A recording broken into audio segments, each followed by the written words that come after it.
ये खबर KR मंगलम university द्वारा प्रस्तुत की गई है। कह सकते हैं कि रेलवे वालों के लिए ये महीना भी बहुत स्पेशल होने वाला है, क्योंकि रेलवे वालों के लिए कई मौके निकले हैं। युवाओं से लेके सभी उम्र के लोगों के लिए रेलवे की कई नौकरियां पिछले 2 महीनों से काफी निकली है। एक बार फिर से आज आपके साथ जुड़े हैं रेलवे की नई नौकरी को लेकर, जिसकी एक बार फिर से घोषणा हो चुकी है। इस बार रेलवे के पद अनुसार देखें तो काफी नौकरियां इस महीने में भी निकली है, जिसके लिए शायद आपने अप्लाई कर जरूर किया होगा।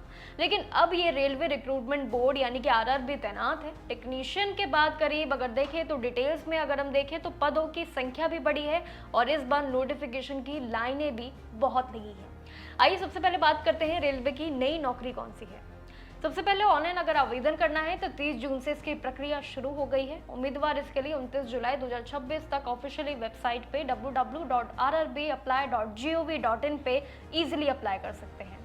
फॉर्म की यहाँ पे बात करो तो उसकी आखिरी तारीख भी करीब 31 जुलाई तक समय है आपके पास। ये जो नई भर्ती प्रक्रिया है, इसके जरिए रेलवे में 2 तरीके के पोस्ट का आप भरपूर फायदा उठा सकते हैं, जिसमें सबसे ज्यादा करीब 6234 पद टेक्नीशियन ग्रेड 3 के लिए है और बाकी बचे हुए जो पद है वो टेक्नीशियन ग्रेड 1 के सिग्नल में आते हैं। अगर पदों के हिसाब से संख्या देखें तो यहाँ पे पढ़ाई और एलिजिबिलिटी की बात करूँ तो यहाँ पे ग्रेड 1 का जो पहला सिग्नल के लिए अगर पोस्ट देखें तो उसमें फिजिक्स, इलेक्ट्रॉनिक्स, कंप्यूटर साइंस या IT या इंस्ट्रूमेंटेशन वाले भी इसमें BSc, BTech और साथ ही 3 साल का इंजीनियरिंग डिप्लोमा जरूरी होगा। ये मेन क्वालिफिकेशन है पहली पोस्ट की।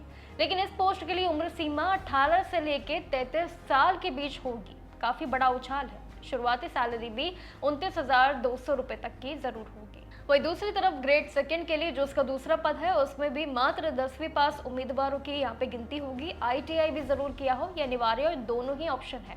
उम्र सीमा यहाँ पे भी 18 से लेकर 30 साल तक रखी गई है। 3 साल इस पूरी अगर देखें तो सेकेंड पोस्ट में थोड़ी कम है। और अगर यहाँ बात करो सैलरी को लेके तो उसकी गणित भी जरूर अलग है। शुरुआती वेतन आपका 19,900 रुपए तक का जरूर होगा, बाकी काम के हिसाब से आगे बढ़ेगा। लेकिन नियमों के अनुसार रिजर्व कैटेगरीज को यानी कि उनको जो छूट हमेशा से मिलती है वो भी इस पूरी रेलवे की भर्ती प्रक्रिया में जरूर बनी रहेगी, छूट मिलेगी।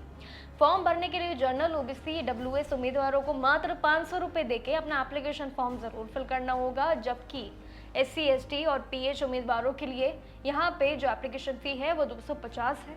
और रेलवे की एक अच्छी बात जरूर है, यहाँ पे जो स्टेज 1 है उसमें एग्जाम में बैठने के बाद जनरल, OBC और DWS के लिए 400 रुपये और बाकी जो रिजर्व कैटेगरीज है उनके पूरे 250 रुपये बैंक अकाउंट में वापस भी रिफंड कर दिए जाएंगे। यानी कि सिर्फ एक परीक्षा में बैठने तक के लिए पूरी सबमिशन आपको करनी होगी, उसके बाद रिफंड आपको मिल जाएगा।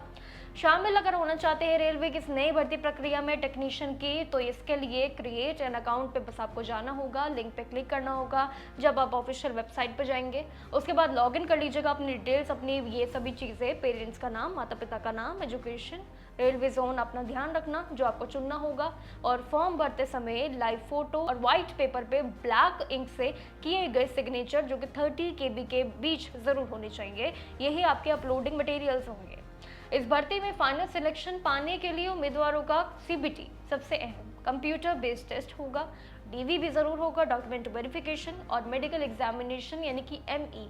ये 3 चरण होंगे जिन चरणों से आपको गुजरना होगा। कहीं ना कहीं रेलवे की ये भर्ती भी बहुत सरल है, जिसके लिए आप इजीली अप्लाई कर सकते हैं। तो देखिए, रेलवे वालों के लिए मौके काफ़ी अच्छे हैं। अगर चाहते हैं इन मौक़ों को नज़रअंदाज नहीं करना है, रेलवे की नौकरी में जुड़ना है, तो आप इसमें ज़रूर जुड़ सकते हैं। बाकी जानकारियों के लिए ज़रूर देखते रहिएगा जागरण जोश। मिलते हैं आपसे रेलवे की दूसरी स्टोरी पे। नमस्कार।